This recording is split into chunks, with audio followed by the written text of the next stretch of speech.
بسم اللہ الرحمن الرحیم۔ السلام علیکم ورحمۃ اللہ وبرکاتہ۔ ذی الحج کے پہلے 10 دنوں کی فضیلت اور ان میں کرنے والے اعمال۔ ذی الحج کے پہلے 10 دنوں کی ایسی فضیلت جو کم ہی لوگ جانتے ہیں۔ ذو الحجہ کے پہلے 10 دن کی فضیلت کے تعلق سے رسول اللہ صلی اللہ علیہ وآلہ وسلم فرماتے ہیں، صحیح بخاری کی روایت ہے، غور سے سنیے گا کہ کتنی فضیلت ہے ان دنوں کی، جس کو ہم بہت ایزی، بہت آسان اور بہت معمولی سمجھتے ہیں۔ حدیث کے الفاظ ہیں، ذو الحجہ کی ابتدائی 10 دنوں کے مقابلے میں دوسرے کوئی ایام ایسے نہیں جن میں نیک عمل اللہ کو ان دنوں سے زیادہ محبوب ہوں۔ مطلب ذو الحجہ کی پہلی 10 تاریخ میں جو اعمال انسان کرتا ہے، اللہ کو اتنے پسند ہیں کہ اتنا پسند اللہ کو باقی دنوں میں کیے گئے اعمال محبوب نہیں ہیں۔ صحابہ کرام نے عرض کیا، اللہ کے رسول صلی اللہ علیہ وآلہ وسلم، کیا جہاد بھی نہیں؟ تو فرمایا، اللہ کی راہ میں جہاد بھی افضل نہیں۔ مطلب کہ ایک آدمی عام دنوں میں اگر جہاد بھی کرے تو ان دنوں میں کیے گئے اعمال کی برابری نہیں کر سکتا۔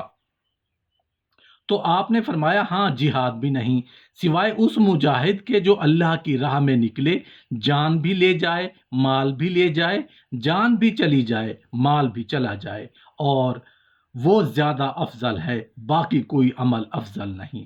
حافظ ابن حجر عسقلانی رحمۃ اللہ علیہ لکھتے ہیں، جانتے ہو کیوں اللہ نے ان ایام کو سب سے افضل بنایا ہے؟ اور بڑی اچھی بات لکھتے ہیں، حکمت بڑی بات لکھتے ہیں، فرماتے ہیں، کہتے ہیں اللہ تعالیٰ نے عشرہ ذو الحجہ کے پہلے 10 دنوں کو اس لیے فضیلت اور شان اور شوکت بخشی ہے۔ اس کا سبب یہ وہ لکھتے ہیں، یہ وہ دن ہے جس میں ساری عبادتیں ایک ساتھ مل جاتی ہیں۔ یہ وہ ایام ہیں، یہ وہ مہینہ ہے جس میں ساری عبادتیں مل جاتی ہیں۔ توحید تو ہے ہی، ایک مسلمان چلتا ہی توحید پر ہے۔ نماز، روزہ، صدقہ اور حج، سب چیزیں ایک ساتھ آتی ہیں۔ اس مہینے کے اندر اس کی اسپیشلٹی ایسی ہے جو کسی اور مہینہ میں نہیں ہے۔ عشرہ ذو الحجہ کو اس لیے بھی فضیلت حاصل ہے کہ جس میں ساری عبادات ایک ساتھ آتی ہیں۔ آپ بولیں گے روزہ کہاں سے آ گیا؟ ان 10 دنوں میں نفل روزہ رکھ سکتے ہیں، چونکہ ساری عبادتیں وہ کہتے ہیں ایک ساتھ ملی جا رہی ہیں، سب سے افضل اعمال ہے۔ تو اب ظاہر سی بات ہے، اب صدقہ بھی ہے سب سے افضل، اسی مہینے کا ہے، تو وہ کہتے ہیں چونکہ سارے اعمال ایک ساتھ مل جا رہے ہیں، تو توحید تو ہے ہی۔ نماز تو ہر روز انسان پڑھتا ہے، روزہ بھی ان ایام کے اندر ہے۔ پہلی تاریخ سے لے کر 9 تاریخ تک روزہ رکھنا یہ سنت ہے، اور اللہ کے رسول ہمیشہ رکھتے تھے۔ ذو الحجہ کے پہلے 9 دن کے روزے، 10ویں دن تو عید ہے، ٹھیک ہے، رکھتے تھے، تو روزہ بھی مل گیا، نماز بھی مل گئی، توحید پر انسان تھا، صدقات بھی کرے، سب سے افضل عمل ہے۔ اور اس میں حج بھی آ جاتا ہے، سارے ارکان ایک ساتھ آ رہے ہیں، تو وہ کہتے ہیں اس وجہ سے اللہ کی یہ حکمت ہو سکتی ہے کہ ان 10 دنوں کو اتنی زیادہ اہمیت دی، اور واقعی میں ایسا اور کبھی نہیں ہوتا۔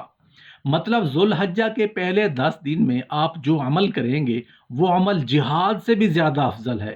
صرف اس مجاہد کے مقابلے میں ہمارا عمل کم ہوگا ان 10 دنوں کا جو مجاہد جان مال دونوں لے کے جائے اور کھپا دے، مطلب ختم ہو جائے، ورنہ باقی سارے اعمال ان دنوں میں افضل ہیں۔ تو گویا پتہ چلا ان دنوں میں کیے گئے اعمال سب سے افضل ہیں۔ یاد رکھیے، سب سے افضل ہیں، تو اب جب پتہ چل گیا سب سے افضل ہے تو ہمیں خوب کوشش کرنی چاہیے۔ ذو الحجہ کا مہینہ جب شروع ہو جائے تو رسول اللہ صلی اللہ علیہ وآلہ وسلم کی کچھ ہدایات ہیں، اس کے بارے میں آپ صلی اللہ علیہ وآلہ وسلم نے صحیح حدیث میں فرمایا کہ ان 10 دنوں میں اللہ کو نیک عمل بہت زیادہ محبوب ہے۔ تو یہ جو پہلی تاریخ سے لے کر 10 تاریخ تک کے ایام ہیں، ان میں کوئی بھی نیکی کی جائے، روزہ رکھا جائے، تہجد پڑھی جائے، صدقات و خیرات کیے جائیں، یا کوئی بھی نیکی کا بھلائی کا کام کیا جائے، تو اس کا ثواب عام دنوں سے زیادہ ملتا ہے۔ رسول اللہ صلی اللہ علیہ وآلہ وسلم نے ان ایام کے بارے میں فرمایا کہ جس شخص کا ارادہ ہو، صحیح حدیث ہے، جس شخص کا ارادہ ہو قربانی کرنے کا تو اس کو چاہیے کہ ان دنوں میں اپنے ناخن اور بال نہ کاٹتے۔ تو بہتر ہے، مستحب ہے، کوئی فرض واجب نہیں، لیکن افضل یہ ہے کہ جس نے قربانی کرنی ہو وہ پہلی تاریخ سے لے کے جب تک قربانی نہ کر لے وہ اپنے بال اور ناخن نہ کاٹے، یہ افضل ہے۔ یہ اور ایام تشریق بھی ہیں، ان میں 9 ذی الحجہ سے لے کر 13 ذی الحجہ تک ایام تشریق شروع ہو جاتے ہیں، جن میں تکبیرات تشریق ہے، جس میں زور زور سے اللہ اکبر، لا الہ الا اللہ واللہ اکبر وللہ الحمد پڑھا جاتا ہے۔ یہ بھی انہی ایام سے منسلک جو ایام ہیں ان کی فضیلت کی بات ہے، اور 9 ذی الحجہ کے روزے کی ایک الگ سے فضیلت ہے، عرفہ کا روزہ جسے کہا جاتا ہے۔ ذی الحجہ اسلامی سال کا 12واں مہینہ ہے۔ حضرت ابو سعید خدری رضی اللہ عنہ فرماتے ہیں کہ نبی کریم صلی اللہ علیہ وآلہ وسلم نے فرمایا تمام مہینوں کا سردار رمضان المبارک کا مہینہ ہے، اور تمام مہینوں میں حرمت والا مہینہ ذی الحجہ ہے۔ حضرت عمر فاروق رضی اللہ عنہ نے ذی الحجہ کے مہینہ میں ہی اسلام قبول کیا، اور آپ رضی اللہ عنہ کی شہادت بھی اسی مہینہ میں ہی ہوئی۔ حضرت عثمان غنی رضی اللہ عنہ کی شہادت بھی ذی الحجہ کے مہینہ میں واقع ہوئی۔ ذی الحجہ کے مہینہ کے 10 دنوں کی فضیلت بہت زیادہ ہے۔ اس مبارک مہینہ کے پہلے عشرہ کی فضیلت و عظمت کے بارے میں کہا جاتا ہے، جو کوئی ان 10 دنوں کی عزت کرتا ہے اللہ تعالیٰ یہ 10 چیزیں اس کو عطا فرما کر اس کی عزت افزائی کرتا ہے۔ عمر میں برکت، مال میں برکت، اہل و عیال کی حفاظت، گناہوں کا کفارہ، نیکیوں میں اضافہ، نزا کے وقت آسانی، ظلمت میں روشنی، میزان کا یعنی نیکیوں کی طرف کا پلڑا بھاری ہونا، جہنم سے نجات، جنت کے درجات میں بلندی۔ جس نے ذی الحجہ کے اس عشرہ میں کسی مسکین کو کچھ خیرات دی تو گویا اس نے پیغمبر کی سنت پر صدقہ دیا۔ جس نے ان دنوں میں کسی مریض کی عیادت کی اس نے اولیاء اللہ اور ابدال کی عیادت کی۔ جس نے کسی جنازے میں شرکت کی اس نے گویا شہیدوں کے جنازے میں شرکت کی۔ جس نے اس عشرہ میں کسی مسلمان کو لباس پہنایا تو اس کو پروردگار عالم اپنی طرف سے خلعت کا لباس پہنائے گا۔ جو کسی یتیم پر مہربانی کرے گا اس پر اللہ تعالیٰ عرش کے نیچے مہربانی فرمائے گا۔